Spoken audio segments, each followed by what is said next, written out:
Right, guys, let's do this topic 1.6 polynomial functions and behavior review. There's just one video on this. So for the below graphs, right, the limit statements for the end behavior for each of the functions. So end behavior just means that when x is approaching to infinity, positive infinity, where is the y value or the function approaching? And when x is approaching to negative infinity, where is the function or the y value once again approaching? So when they say left, I'm going to put limit, lim, limit, x approaches, so approaches is represented by an arrow, negative infinity, but limit of what? Limit of fx, right? Limit of fx. I'm taking limit after all of this function, fx. And this is going to, where do you think the limit is going? Where do you think the y value is going? The function is going like this, right? So don't you think the y value just keep going on and on and on forever as the x value is going on the left side? So can I say it's going to infinity? Can we agree on that? Likewise, limit x is approaching to positive infinity of x. We don't really write plus because by default, if nothing is there, it just means plus. And this is going to where you can clearly see that this is also like rising, right? Rising means again the y value is increasing. So once again, it is going all the way to infinity. These are the so-called limit statements for the end behavior. Here, as x is approaching on the left side, you can see that the function is climbing. Climbing means going up, y value is going up. So I'm going to say that limit x approaching to negative infinity of g of x, because the function is g of x here. This is going to infinity. But over here on the right side, as the function is as the x value is approaching to positive infinity, you can see that the function is x is approaching to positive infinity, you can see that the function is declining, going down. So going down means y is approaching to negative infinity. So limit x approaching to positive infinity of g of x is going to negative infinity. Likewise, over here, limit x approaching to negative infinity of h of x is, we can see that on the left side, the function is declining. So y is going to negative infinity. So there you go. And over here, when limit x is approaching to positive infinity of h of x, which is on the right side, you can again see that the function is declining. So once again, negative infinity over here. Does that make sense? Yeah. All right. Oh, a few more questions. I think this is for you guys to try. Feel free to pause the video and try these. Uh, Limit x approaching to negative infinity of k of x, and I can see that the function on the left side is declining, so going down, so it's going to negative infinity. Y is going to negative infinity. And on the right side, it is climbing, so it's going to positive infinity. So x is going to infinity of kx is positive infinity. Here on the left side, we can see that the function is climbing, going up. So limit x approaching to negative infinity of p of x is going to positive infinity or just infinity. And x as x approaches infinity of p of x function, we can see that the function is declining. So it's going to negative infinity. Finally, over here, as x approaches to negative infinity of m of x, this guy is climbing in nature on the left side, so it's going to positive infinity. And over on the right side, when x is approaching to infinity, we can see that the function is declining, so it's going all the way to negative infinity, right? Okay.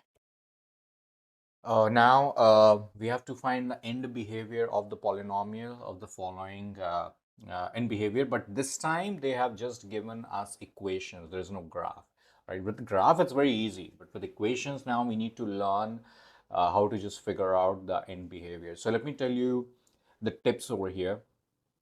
The end behavior only and only depends on degree of the polynomial, degree of the polynomial, and the leading coefficient. In other words, I do not care about any other term that is appearing in the polynomial. For example, here degree and the leading coefficient is basically in leading term, right? And the leading term is right here. So I just do not care about these terms at all. End behavior is only and only determined by the leading term. I can just say that these two things come in leading term. So the end behavior is only dependent on the leading term. Now, whenever I can try to understand this rather than memorizing. For example, I have x cube over here, right? Ignore the negative for a moment. If I go towards positive side of x and I put any number, let's say 100. So 100 cube is what? Positive, right? So, but this positive number will be multiplied with -4, so it will become negative. So it means that when x is approaching to positive infinity for this function, the function is actually approaching to negative side, because we just said that 100 cube is positive, positive times negative is negative, right? And if x is negative, for example, let's put x as any negative number that you want actually, maybe -1, if it helps you understand it better. -1 cube is -1, but -1 times -4 is a positive number, which means that if x is approaching to negative infinity, this is going actually to positive side, so it is going to positive infinity, right?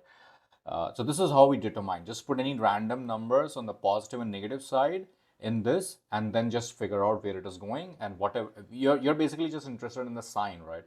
So for example, it's going to +4, you just say plus infinity. Is going to -1, let's say it's going to minus infinity. That's about it. Next one is here, it's pretty interesting because this is x raised to 6. Now, whether you put 1 or whether you put -1, it will just be positive because it's an even power. -1 raised to 6 is also an even number, right? This is also an even number. So, it will always go to plus infinity. So I will say that whether limit approaches to negative infinity of g of x, it will approach plus infinity, and whether it approaches the right side of g of x, it will also approach plus infinity. All right, over here, don't be confused by this x minus 1 after all, because like I said, it's just about leading term. And whenever you will open this x minus 1 raised to 5, it will have an x raised to 5 in it. So it will be 3 times x raised to 5. That will become the leading term. X does not really have any coefficient, so it will just be standalone x raised to 5. And then this 3 will be multiplied with that. So this is my leading term. Now just put x as 1 probably. So if 1 raised to 5 is positive, so that's about it. X is going to positive infinity. So this will become, they're not naming it any functions. I'll just put y. So this is going to positive side, right? Positive infinity. And when it becomes negative, let's say -1 raised to 5. So -1 raised to 5 is of course a negative number. So when it is going on the negative side, it is just going to negative infinity. Likewise, I'm just interested in the leading term, which is right here. So if I put x as, whether I put x as 1 or whether I put x as -1, is power to the 4 is going to make everything positive. But notice that there's this guy -3, which is going to make both of it negative. So this means that whether it is going to negative infinity of h of x, this will also go to infinity, positive infinity, and whether it goes to it will go to negative infinity. We just agreed that it will always be negative. So it is negative infinity, and positive side will also be negative infinity, because if you put 1, then also -3 times 1 is -3. Right, let's talk about this. So we are just interested in this term, like I said, leading term. So if I put x as 1, 1 raised to 5 is 1, but there's a minus, so it will become -1. So on the right side, it will actually approach to a negative number, the negative infinity. And if I put -1, the -1 raised to 5 is -1, and double negative is positive. It means that over on the left side, it will be positive infinity. Okay. Here, if you remember our earlier videos, we said that there's no need to open this up. Just take the individual leading term, individual leading terms and multiply it all together to give the leading term of this entire polynomial.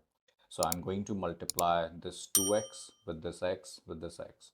So this will become 2x. There are what, 3 x's, right? So 2x cubed. And that's just a leading term. And I'll just put x as infinity over here, so, or x as 1, so obviously it will just be positive. So it's approaching infinity of m of x is just infinity. And if I put -1, that will become -1 cube is negative again, so that will become negative infinity. All right. Over here, this is the leading term, which is -2x, and here the leading term is x squared, so this will be -2x cubed. If I put x as 1, so 1 cube is 1 and 1 times negative is negative number, which means that when x is positive, it is going to negative.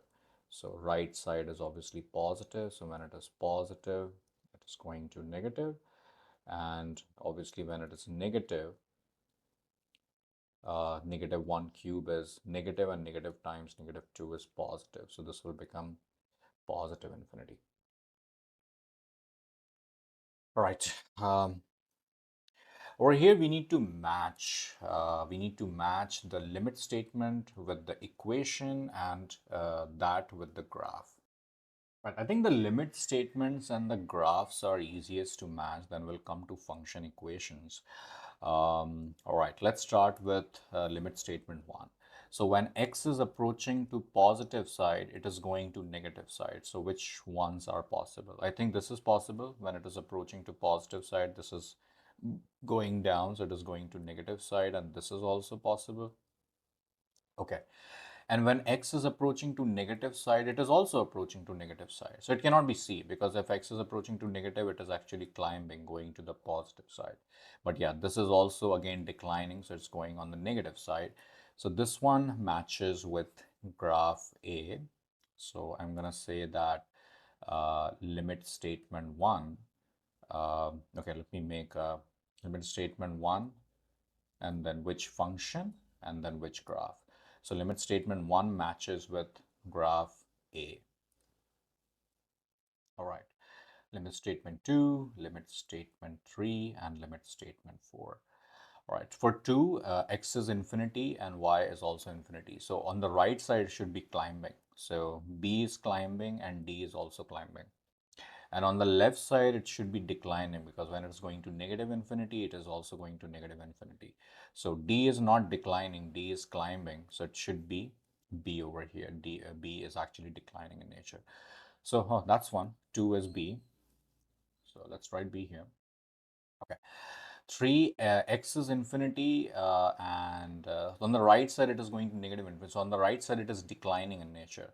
And I think, okay, this is already taken, by the way, and this is already taken. So the only one left when x is going to positive side and it is declining in nature, it is C, right? Because that's where it is declining in nature. Now that's one. It's just matching 1A, 2B, 3C, and obviously 4 must be D over here. Let's work on the equations. If x, like I said, we are just interested in the leading term. So this is the leading term, this is the leading term, this is the leading term, and this is the leading term over here. Now, if it is x cubed and if I put x as positive, it will become +1. So it's positive infinity. So on the right side, it is going to positive infinity. So it's climbing. So this one is climbing and this one is climbing on the right side. And if I put -1, it will become -1 as well. So it's declining on the left side. Clearly, this one is declining in nature. So this corresponds to B graph. B graph is right here. So this is equation number 1 over here. All right, B is taken. Likewise, if I take this one now, it will be exactly opposite, right? Because this is x cube and this is minus of x cube. So it will be exactly opposite of this one. If x is positive, this will become negative. So on the right side, it should decline in nature. And on the left side, it will become positive. So it should be increasing in nature. So it has to be C. So C corresponds to 2. Okay, this is also taken. Negative x raised to 4 means whether you put x as positive or whether you put x as negative. X raised to 4 will always be positive, and this when multiplied with negative will become negative. So it's declining and on either ends, which is graph A clearly. So 3 corresponds to A, and obviously 4, equation 4 corresponds to D.